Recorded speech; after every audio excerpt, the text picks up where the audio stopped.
بسم اللہ الرحمن الرحیم۔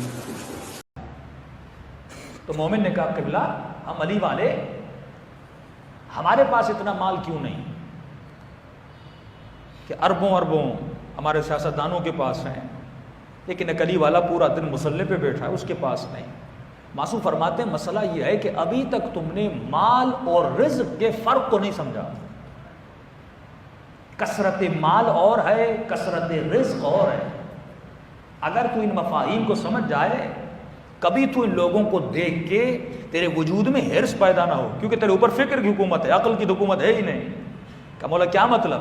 فرمایا رزق ہو سکتا ہے، کسی مال ہو سکتا ہے کسی کے پاس کروڑوں کا ہو، لیکن اس کے نصیب میں اتنا ہی ہوتا ہے جتنا رزق لکھا ہوتا ہے۔ مال ہو سکتا ہے کسی کے پاس کروڑوں ہو، لیکن رزق اتنا ہی ملتا ہے جتنا خدا نے لکھ لیا۔ کہ مولا کیا مطلب؟ فرمایا ایک چونٹی زمین پہ چل رہی ہے، چلتے چلتے اس چونٹی کو ایک بہت بڑی روٹی ملی۔ یہ روٹی مال ہے، لیکن جتنا اٹھائے گی یہ اس کا رزق ہے۔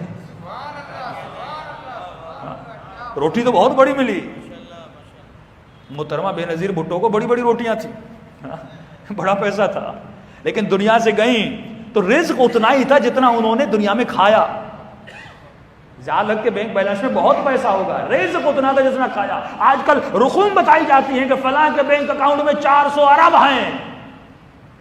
مولا فرماتے ہیں وہ اتنا کریم ہے، اس نے تمہارے جسم کو محدود، اس کو سمجھ، تو اتنا ہی اٹھاتا ہے جتنا اس نے تجھے محدود بنایا۔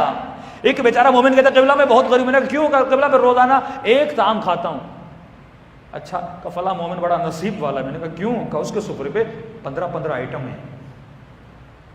تو مولا نے فرمایا کھائے گا اتنا ہی جتنا اس کو معدہ دیا،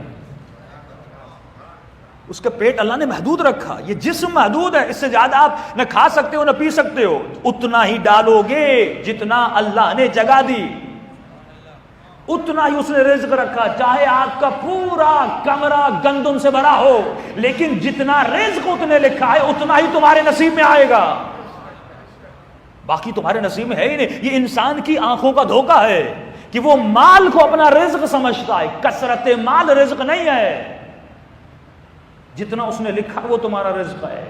امام فرماتے جب بچہ پیدا ہوتا ہے تو ماں کے سینے سے دودھ پیتا ہے، کہ جتنا اس کے منہ میں جاتا ہے وہ اس کا رزق ہے، جتنا باہر نکلتا ہے اس کا رزق تھا ہی نہیں، اس کے پیٹ میں نہیں جائے گا۔ پھر امام فرماتے ایک مومن ہے، اس کا گھر جو ہے، آج کل مومنین اسی پہ بڑا غبطہ کھاتے ہیں، مولانا ہمارا گھر چھوٹا ہے، ہم 100 گز کے گھر میں ہیں اور فلاں کا گھر 500 گز کا ہے، کیونکہ عقل نہیں ہے، اس کے اوپر فکر غالب ہے۔ اب مولا بہت پیارا جملہ فرماتے ہیں، فرمایا اگر 500 گز کا گھر ہے تو یہ مال ہے، لیکن جتنے میں وہ رہتا ہے اور سوتا ہے یہ اس کا رزق ہے۔ رات کو جس بستر پہ سویا یہ اس کا رزق ہے، جہاں پہ بیٹھ کے اس نے چائے پی یہ اس کا رزق ہے۔ باقی جس پورے محوطے میں اگر 1 ایکڑ کی زمین بھی ہے لیکن اس کے کسی کام کی نہیں، نہ رہتا ہے نہ سوتا ہے نہ جاتا ہے نہ آتا ہے، وہ مال ہے، وہ رزق نہیں ہے۔ اور امام فرماتے اللہ سے دعا کیا کرو، اے خدا وہ رزق دو، وہ مال دو تو جو بابرکت ہو، مجھے بے برکت زندگی نہ دینا، مجھے بے برکت مال نہ دینا، مجھے بے برکت بچے نہ دینا، مجھے بے برکت بیوی نہ دینا۔ امام حسن کی بیوی بڑی بے برکت، شوہر کو زہر دیا۔ فرمایا علی اصغر کی زندگی 6 مہینہ کتنی بابرکت زندگی ہے، صدیاں یاد کر رہے ہو جناب علی اصغر کو۔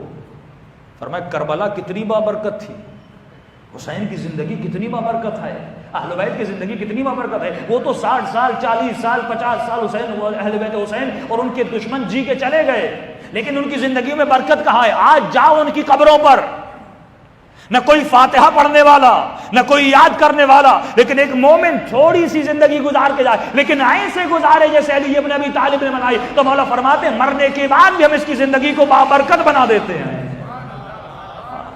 یعنی مرنے کے بعد بھی اس کو رزق مل رہا ہے۔ سبط جعفر صاحب زندگی بابرکت ہے کہ نہیں؟